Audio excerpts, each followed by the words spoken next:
Hello friends, welcome to our YouTube channel. நம்ம இன்னைக்கு வீடியோவில் என்ன பார்க்க போகிறோம்னா, நம்ம லாஸ்ட்டாக குரூப் 4 எழுதணும் இல்லைங்களா? ஸோ அதில் ஏகப்பட்ட கான்ட்ரவர்சி போயிட்டே இருக்குது ஃப்ரெண்ட்ஸ். இன்னமும் அந்த நியூஸ் சேனலில் அந்த கான்ட்ரவர்சி போயிட்டே தான் இருக்கும். பார்த்தீங்கன்னா, சேலத்துலேருந்து சென்னைக்கு அனுப்பப்பட்ட ஓஎம்ஆர் ஷீட் வந்து சீல் வைக்காமல் அது உடஞ்சி பெட்டியெல்லாம் அங்கங்கே முறைகேடாக வந்திருக்கு அப்படின்ற மாதிரி போயிட்டு இருக்கு. ஸோ அது இல்லாமல் கொஷின்ஸே வந்து டஃப்பு. ஸோ அதுக்கு வந்து ரீஎக்ஸாம் வைக்கணும், ஏன்னா அவுட் ஆஃப் த சிலபஸ் நிறைய கேட்டிருக்காங்கன்ற மாதிரி சொல்லியிருக்காங்க. அப்படி இல்லைன்னா இந்த எக்ஸாமை ரத்து பண்ணிவிடுங்க. ஸோ நெக்ஸ்ட் எக்ஸாமில் நீங்கள் அந்த வேக்கன்சி ஆட் பண்ணி நீங்கள் கண்டக்ட் பண்ணுங்கன்ற மாதிரி நிறைய போயிட்டே இருக்கு. அது வந்து எதிர்கட்சி தலைவர் எடப்பாடியும் சொல்லியிருக்காரு, அண்ணாமலையும் சொல்லியிருக்காங்க. அந்த மாதிரி நிறைய போயிட்டே தான் இருக்கு.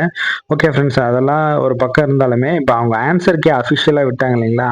அந்த விட்ட ஆன்சர் கீழேயுமே வந்து இப்போ இதுலேயுமே ஏகப்பட்ட குளறுபடி ஃப்ரெண்ட்ஸ். அந்த ஆன்சர் கீழேயுமே என்னன்னா, ஒரு ஒரு அக்யூரேட்டான ஆன்சர் கீ வந்து ஒரு 10 to 15 கொஸ்டின்ஸுக்கு கிடைக்கலன்றாங்க. ஸோ நிறைய பேர் வந்து அதுக்கான ப்ரூஃபும் கொடுத்துருக்காங்க. அதில் ஒரு அகாடமி வந்து அவங்க ஒரு கம்ப்ளீட் பிடிஎஃப் மாதிரி மேக் பண்ணி அனுப்பிச்சிருக்காங்க. ஸோ அந்த பிடிஎஃப் தான் இந்த பிடிஎஃப் நான் உங்களுக்கு இது பண்ணியிருக்கேன். அவங்க என்னன்னா, இப்போ அந்த கொஷின்ஸ் வந்து இருக்குங்கன்னா அந்த கொஷினுக்கு ஸோ அதோட அக்யூரேட் ஆன்சர் என்னவா இருக்கும் நம்மளோட பாட புத்தகத்தில் என்னட்டு அதுவுமே எடுத்து ஒரு பிடிஎஃப் கீழே அட்டாச் பண்ணியிருக்காங்க. அந்த கொஷின் அதுக்கான ஆன்சர் என்னவா இருக்கும் அப்படின்ற பிடிஎஃப் அட்டாச் பண்ணியிருக்காங்க. இவங்க கொடுத்த அந்த அக்யூரேட் ஆன்சருமே வந்து கரெக்டாக மேட்ச் ஆகலை. ஸோ அதனால வந்து இது எல்லாம் கூட நம்ம கிளைம் பண்ணி மார்க்ஸ் கேட்கலாம். அதனால மேபி நம்மளுக்கு கட் ஆஃப் வந்து வேரி பண்ணி கொடுக்கணும்.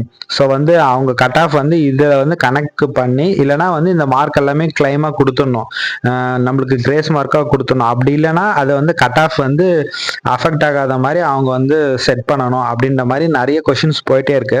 ஸோ டிஎன்பிசி சைடாக வந்து எந்த விளக்கமும் தரல.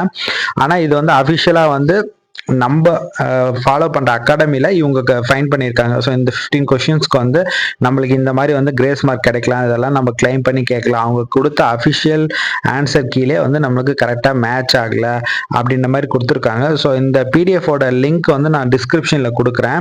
ஸோ நீங்கள் வெரிஃபை பண்ணி பாருங்கள். நீங்கள் அந்த கொஷின்ஸு அதோட கீழே இருக்க ஆன்சர்ஸ் எல்லாமே நீங்கள் வெரிஃபை பண்ணி பாருங்கள்.